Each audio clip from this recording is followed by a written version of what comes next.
Modul pembelajaran selanjutnya ialah tingkat lanjutan, berisikan materi 1. Pengantar umum, berisi singkat mengenai pembahasan dan waktu pembelajaran dalam modul-modul lanjutan ini. Kedua, mengenal jenis perangkat lunak untuk memprogram ulang berbagai sistem operasi handphone. Dalam modul ini, teman-teman akan mempelajari mengenai jenis perangkat lunak untuk memprogram ulang berdasarkan berbagai merek handphone dan cara memakai perangkat lunak untuk memprogram ulang handphone berdasarkan merek-mereknya. Ketiga, mengenal jenis akun terkunci. Pada modul ini, teman-teman akan mempelajari jenis-jenis dan cara membuka dari akun yang terkunci. Yang keempat, mengganti layar LCD.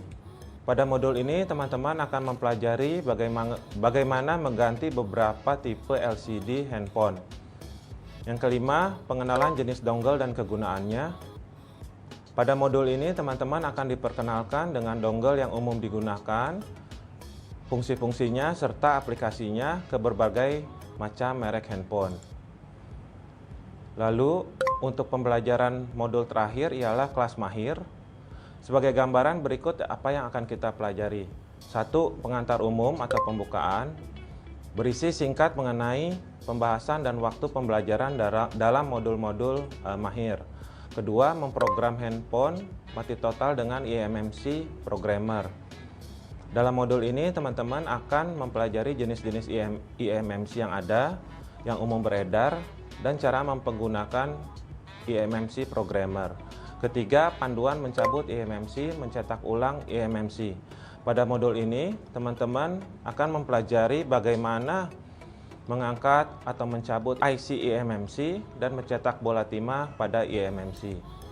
Yang keempat, mendapatkan skematik dan perangkat lunak dari berbagai sumber dalam dan luar negeri. Pada modul ini, teman-teman akan diberikan informasi bagaimana mendapatkan skematik handphone dan juga software atau perangkat lunak yang bisa digunakan untuk perbaikan. Nah, selanjutnya setelah modul-modul tadi, kita akan mempelajari aspek kompetensi. Kompetensi apa yang diharapkan setelah mengikuti pelatihan ini? Peserta memiliki pengetahuan untuk mengenali peralatan perbaikan, mengenali diagnosa kerusakan handphone, dan kerusakan handphone dari sisi perangkat lunak dan perangkat kerasnya.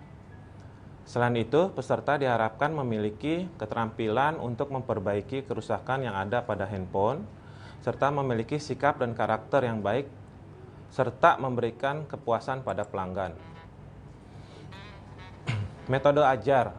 Adapun metode ajar dari pelatihan ini, materi dalam bentuk kuliah atau ceramah, presentasi PowerPoint, role play, dan peragaan serta simulasi, serta live session dalam bentuk Zoom. Lalu untuk evaluasi, dalam kelas menjadi teknisi servis handphone ini juga kami akan mengadakan evaluasi dalam bentuk 1. Pretest, kedua post test, ketiga kuis antar modul, dan keempat tugas praktek mandiri. Untuk mentalitas dasar, bagaimana perjalanan menjadi teknisi servis telepon seluler atau handphone? Apakah perjalanan menjadi teknisi handphone selalu mudah?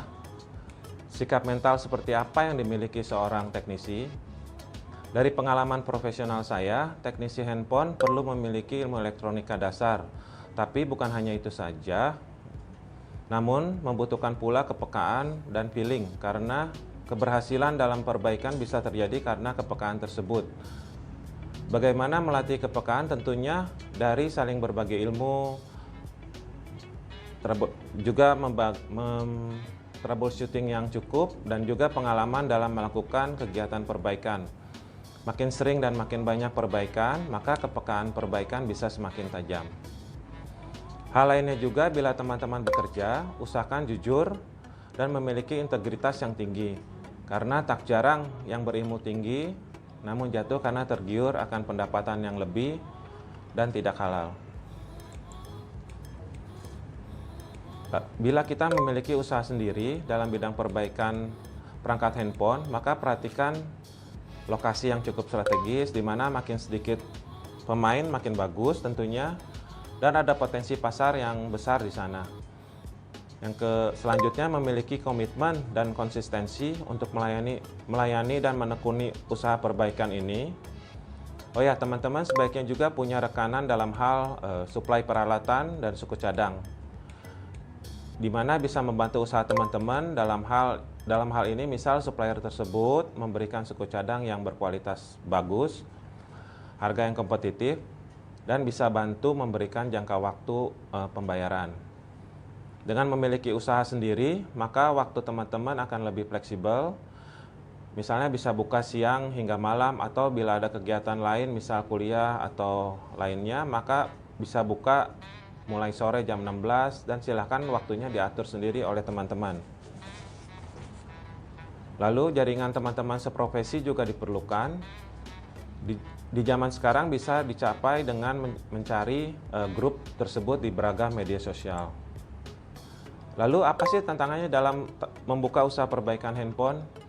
Tentunya kualitas perbaikan dan jumlah konsumen yang menjadi pelanggan untuk teknisi.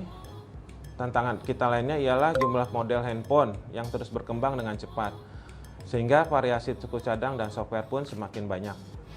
Selain itu, di tengah persaingan yang sangat ketat, seorang teknisi handphone juga sebaiknya harus bisa berhadapan dengan pelanggan, menangani pelanggan yang dengan baik, dan memberikan kepuasan pelanggan. Dari pengalaman saya, konsumen lebih mempercayai kepada ucapan teknisi handphone setelah mendengarkan penjelasan dari teknisi. Biasanya konsumen akan mereda marahnya. Teknisi juga diharapkan bisa membantu meningkatkan penjualan dengan mix selling dalam bentuk produk yang ada di toko atau tempat usaha kita sendiri. Misal dengan menawarkan memory card, power bank, kabel data, Bluetooth handsfree, earphone, headphone, casing, dan aksesori lain-lainnya. Teruslah berkomitmen dan bekerja dengan lebih giat, maka peluang keberhasilan akan makin besar. Demikian perkenalan singkat saya sebagai fasilitator pelatihan ini bagi teman-teman. Saya dan Jitras mengucapkan selamat mengikuti pelajaran atau pelatihan. Semoga bermanfaat bagi usaha kita nanti, dan salam repair. Terima kasih.